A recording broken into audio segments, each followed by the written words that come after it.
Anong pangaral ng nanay nyo ang hindi nyo malilimutan na dala nyo hanggang ngayon? Tanong ni Kokoy. Nyo lahat Okay, sino? Ay, ikaw na. Ay, maganda yung pangaral ng nanay mo.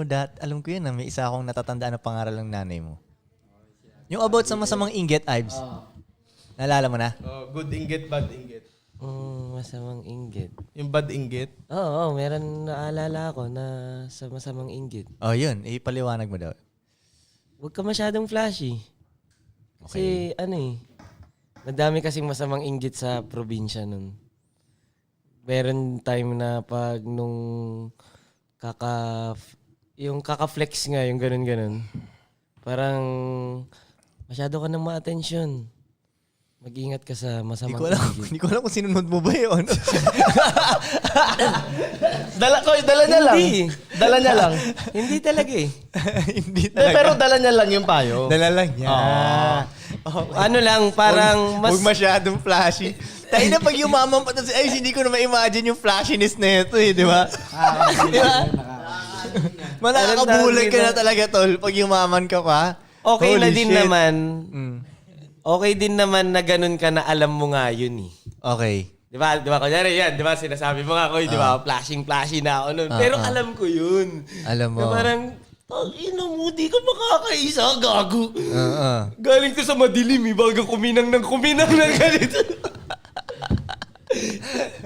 Pero anong tawag dito?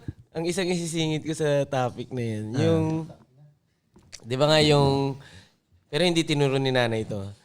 Nung natuto tayo sa mafia-mafia, ganyan, na biglang pumasok tong pimp shit, parang nung na-realize ko yung mga pimps, parang na-realize ko na, tangina, bumalik yung dati kong gusto lang. Yung dati kong pangarap lang na, yun lang naman, may pera ako, flashy ako, hindi ka Na pwedeng maging flashy, na di ba? pwedeng maging flashy. May Kasi may way talaga ang na nawala pwedeng talaga maging ng mafia flashy. days, yung, tangina, Lilo, dapat di ako nakikita. Yeah. Ganon.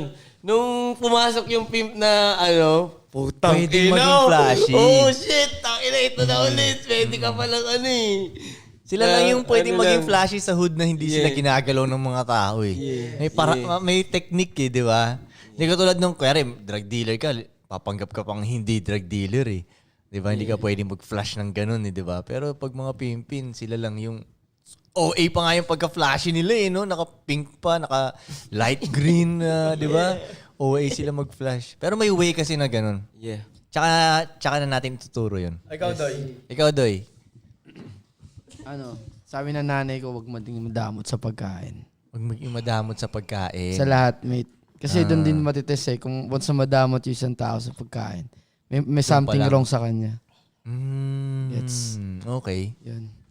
May okay din. Yung nagtatago ka ng pagkain, no? Huwag Yun madamot din sa sa'yo? pagkain, mate. Yun ang In general. Uy, wala akong In naririnig. general naman, wag maging madamot. Mm. Kunyari, meron ka sobra, bigyan mo ganun. Okay. Pag may sobra lang. Pag Lalo wala. mate sa pagkain, lalo. Pag walang sobra. Fuck Magmadamot ka na? Sa atin lang. sa atin lang. Sorry, ma. Sa nanay ko, hindi ko alam. Pero sa tatay ko, So, nanay wala? Kasi nanay ang tanong eh. kaya nga hindi ko maalala eh. Inaalala ko nga ngayon, parang wala. Di kayo masyado nag-uusap ni Ermat mo. Siguro parang pare-parehas lang naman yung sa nanay. Yun, wag maging mayabang, wag Yun. Wag masyadong maging mayabang lalo na kung hindi mo kayang panindigan. Oo, yun. Kaya nga din pinagbabawalan tayo ng mga nanay na magyabang kasi baka mamaya hindi natin kaya ba. Panindigan, Mapapahiyadang din yun. sila. Isa Siya. yun. Oh, yun. Kawawa Sila yung kayo pag magulang, nawala ako. Mga yeah, ganun sa gets. nanay. Ganyan sa akin, wag masyadong mayabang lalo na kung hindi mo kayang panindigan. So, dapat may balance din eh, no? Kasi masyado kang aanuhin ng nanay mo na huwag maging mayabang eh. Pero kung tatay, Tatay ko yung nagsabi nun Nanay ko, hindi ko talaga alam kung anong... ano ba, huwag pinayo maging niya sa akin. mayabang? Oo, yun. Huwag maging mayabang Wag talaga. masyadong maging mayabang. Masyado. Lalo kung hindi mo kayang panindigan. Gets. Yun ang tinuro sa akin ng tatay ko na dala ko ngayon. So, kabaliktaran nun, pag kaya mong panindigan, yabangan mo ng gusto. Pwede. Kaya kaya mo di ba? Gusto ko yung mga ganun tao, mayabang, pero kayang panindigan yung sinasabi. Sa akin, pasok yun. Yun, pasok yun talaga. Oh, maraming may inis sa kanila, pero wala silang Walang magagawa. bandang ulit. kaya niya panindigan yan. Oo, no? Gets. Okay. Sige. Sa akin, kay mama, talaga, Huwag manakit ng babae. Okay. Mga may ba? Ganun. Physical. Okay. Tsaka sa nanay din ni Koy, Oh. dahil lagi ko rin dala yun, huwag kang mahihiya kasi magugutom ka. Ayan, kay nanay talaga yan. Lagi ko talagang dala yung kay nanay ni Koy yun. Kay nanay, bata pa lang ako, sinasabi niya na sa akin yan. Pag mahihain ka, Totoo yan, totoo yan. Pag mayayain ka, magutom ka. Oh. Lagi yun. Bawal kay nanay yun, mahihain eh. First year college ako sa Manila, pinaalala yun. Sa Nino. Sa mismong mga ano, kasi pag nag-e-enroll ka, Oo. tayo na pag di ka nagtanong dito, yo. Wala ka, gagi. Koy, ma-apply mo in general yun eh, hindi lang sa pagkain eh. Yeah. Sa buhay, di ba? Sa lahat. Pag mahihain ka, magugutom ka talaga. Oo, no? Mate, dapat dadala lagi right mid eh, no? Wag mahiya magtanong. Kasi isipin mo, nahiya tayo. Wala tayong podcast ngayon.